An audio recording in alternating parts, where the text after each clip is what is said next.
In this video, we're going to get an introduction to trigonometry ratios. So let's get a little background on how these trigonometry ratios came about.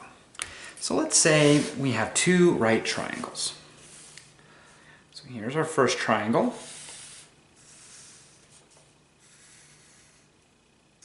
Okay.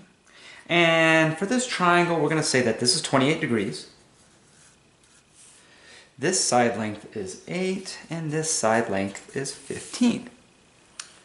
And here is another right triangle.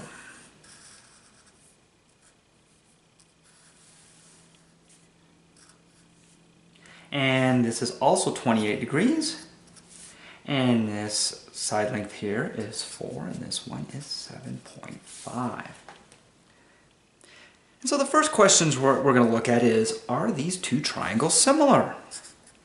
Are these two triangles similar? And they are. And the reason they are similar is because of the angle-angle similarity postulate.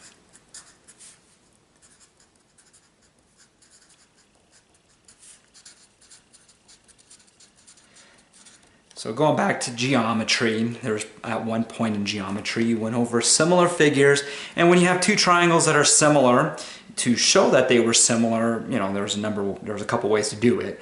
But the easiest one was the angle-angle similarity postulate that says if two angles in one triangle are congruent to two angles of a second triangle, then those triangles are similar. And so because we have the 90 and the 28 in both of these, they have to be similar triangles. Okay, so now that we know these two triangles are similar, let's look at the ratio of two sides. So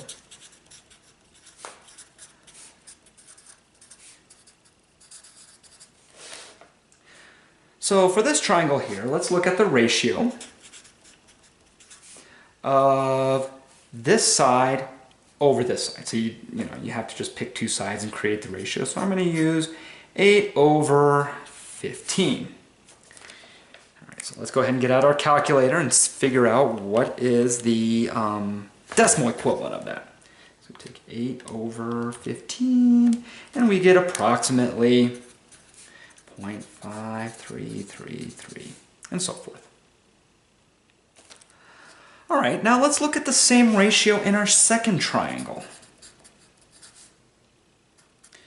Okay, now we have to be consistent. When you're looking at similar triangles, you do have to be consistent with your ratios. So here's the 28, and here's the right angle. So we went this side over this side, so that means we have to go this side over this side. So essentially 4 over 7.5, and let's figure out what is the decimal equivalent of that one. 4 divided by 7.5 is also 0.5333.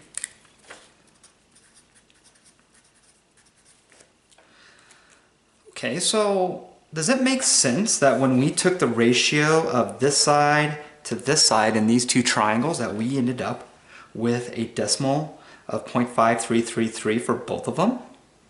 And the answer, is yes, because in this particular case, when you have two triangles that are similar, by definition of similar triangles, that means their sides are proportional.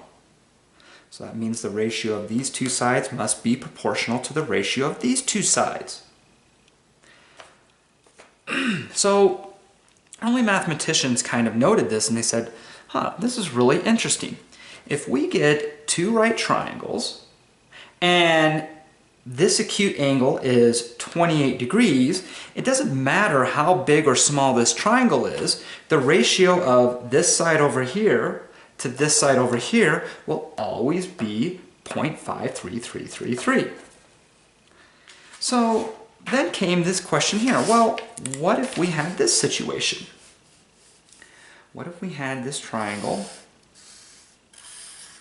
It's a right triangle. This angle here is 28 degrees. This side is 30, and this side is y. And we want to find the value of y.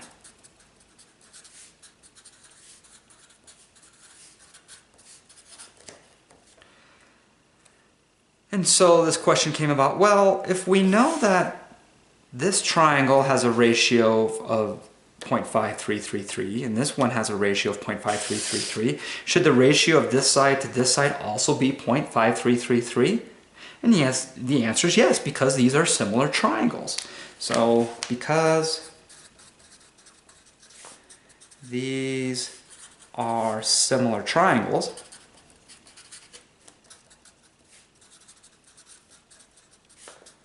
the ratios must be equal. So that means if we want to solve for y, we can just say, well, let's get the ratio right. We got the ratio is going to equal this side here, y over 30. It's because we went this side here over this side here, so this side over that side. Well, great. And that ratio is 0.5333, so we can say that 0.5333 equals y over 30. And if we multiply each side by 30, we end up with y equals 30 times 0.5333, and we end up with, well, let me go to my calculator. Okay, I still have that number in there, so I'm going to multiply it by 30, and we get 16. And there's our answer. Well, this concept is a really important concept because if you have a right triangle, you know that angle, and then if we can figure out a ratio based on certain acute angles over here, then we can start solving problems where, well, maybe we don't know one side, but we know the angle. So why don't we start creating a table of ratios? Because, you know, obviously not every right triangle is going to have an angle of 28 degrees there. So what if we have, you know, different angles? So let's go ahead and let's create a table of ratios. So let's start with a couple that we definitely know. Let's say we know this triangle here.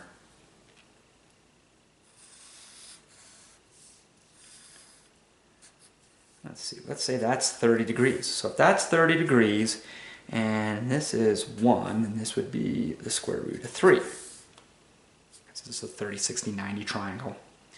So our ratio is going to be this side here. So we're going to stay consistent. So here's our right angle. Here's the acute angle of 30 degrees. So we're going to go this side here over this side here. So it's 1 over the square root of 3. All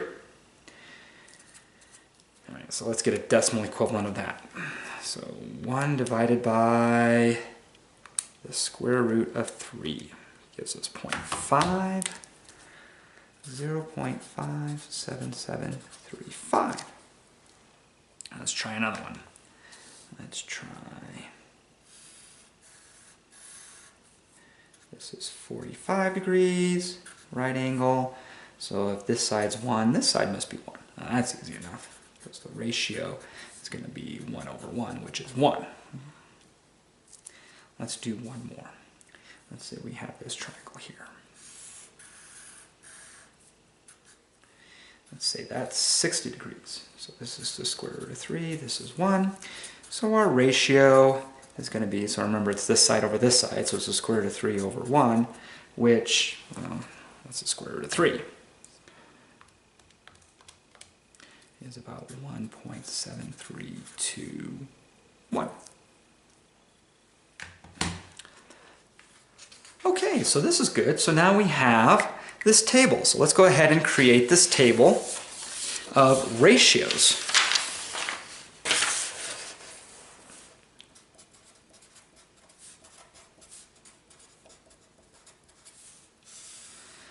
So in this table, we're going to have the angle. Okay, so now we understand when we talk about the angle, we're talking about this acute angle here, because that's what we've done so far. This acute angle, this acute angle, this acute angle, this acute angle. So everybody now knows that that's the acute angle we're talking about. And then we're going to have a ratio. And the ratio, well, we also understand what we're talking about because we've always done this side over here to this side over here. This side over this side. You know, we've been consistent in that. And so our angle is, well, let's see, we had 28 degrees, which was 0.5333.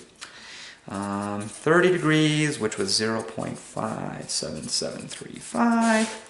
45 degrees, which was just 1. 60 degrees, which was 1.7321. Great. So now we have this table of ratios. So if we ever get another problem like we did back here, we can now solve for one of the sides based on the idea that we know the ratio associated with this acute angle. So let's look at another example here.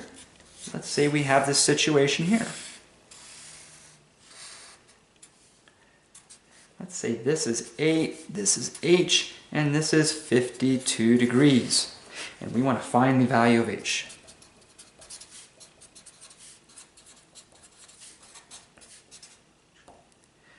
Well, that's easy, because now we have a ratio, so we know we have a ratio equals this side over this side, so it's H over 8. And we're like, this is so simple, now we just need to get this number for the ratio, and we go to our table and then we realize, oh no, we don't have 52 degrees. So how do we solve for H? Well, what we're going to have to do is we're going to have to find a triangle in which this angle is 52 degrees and we know the side lengths of each side. And then if we know the side length of each side, we can get the ratio and put that ratio in here. Now, of course, some of you are probably thinking, so wait, are we going to have to make a bunch of tables with all these angles? And the answer is no. Because early mathematicians, they thought this was so neat that they started creating their own tables. And so they went through hours and hours of getting triangles of certain side lengths with certain angles and figuring out what the ratio is, and they created a table and would share these tables. So we're going to share those tables too. However, before we start sharing those tables, we have to have some common language. Because up to this point, I've been just kind of saying this angle and this side over this side, and that really doesn't work. Saying this side over this side doesn't make much sense. So what we're going to have to start doing is we're going to have to start labeling the sides and the angle we're talking about so we all understand what ratio we're talking about.